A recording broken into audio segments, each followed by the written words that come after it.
Welcome. Thank you for lending an ear to the Voice of the Times for Wednesday, June 30, 2021. For today's editorial, Government must act aggressively to fix Philippines' dirty money reputation. The announcement last week that the Global Financial Action Task Force, or FATF, had returned the Philippines to its gray list of countries with insufficient protections against money laundering and terrorism financing was unexpected and disappointing, particularly because it represents a significant setback in the country's progress in combating dirty money. The FATF's gray list denotes countries subject to increased monitoring because of strategic deficiencies in their regimes to counter money laundering, terrorist financing, and proliferation financing. The list was updated at the FATF semi-annual meeting last week. The Philippines joins 18 other countries with strategic deficiencies, including such dubious company as Myanmar, Syria, Yemen, and Zimbabwe.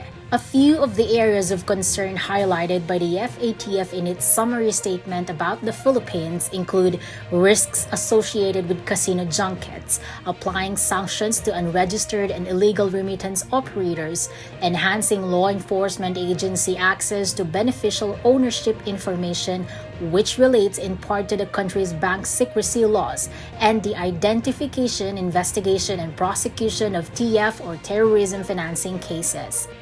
Bangko Sentral ng Pilipinas or BSP Governor Benjamin Joknor earlier disclosed that there were 18 remaining strategic deficiencies from a list of 70 that were identified by the FATF in 2018. So it is fair to acknowledge that the country has made some worthwhile progress. However, the action plan items are time-bound. Being placed on the gray list indicates that a number of important deadlines for correcting strategic deficiencies were missed.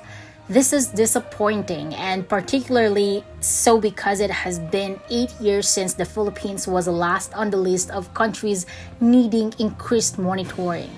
The Philippines was placed on the gray list in 2012, but the government at that time was able to make sufficient improvements to be removed from the list in 2013. Both Jokno and Finance Secretary Carlos Dominguez III emphasized in their statements on the matter that being on the gray list does not mean that the country will be subjected to sanctions or other punitive measures, and that is true.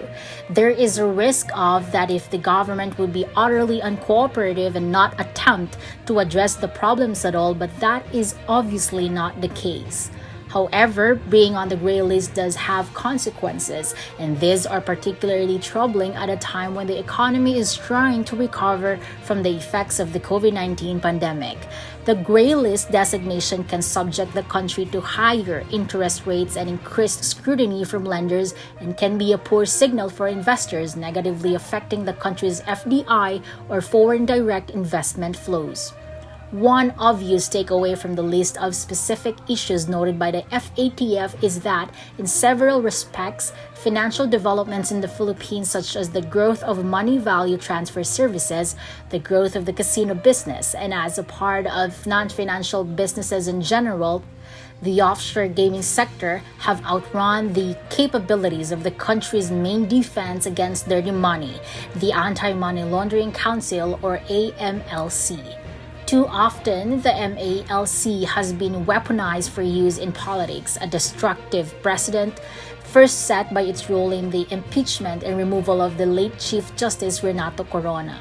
The current leadership may argue that using the AMLC as a political tool is no longer tolerated, and they may be right, but its misuse fairly early in its formative years, combined with an outdated bank secrecy law that politicians have been loath to change, has evidently had a lasting negative impact. Otherwise, the Philippines likely would not now be back on the FATF's gray list. Rules and standards can only be enforced if the tools provided for doing so are used properly. Strengthening the AMLC against political interference, and likewise the politicizing consideration of a more flexible and effective bank secrecy law, will go a long way toward helping the Philippines correct its strategic deficiencies in the fight against dirty money. And that's the editorial for June 30, 2021. For more news and information, get a copy of the Manila Times on print. Subscribe to its digital edition or log on to www.manilatimes.net. Follow us on Twitter, Facebook, or Instagram. And listen to the Voice of the Times.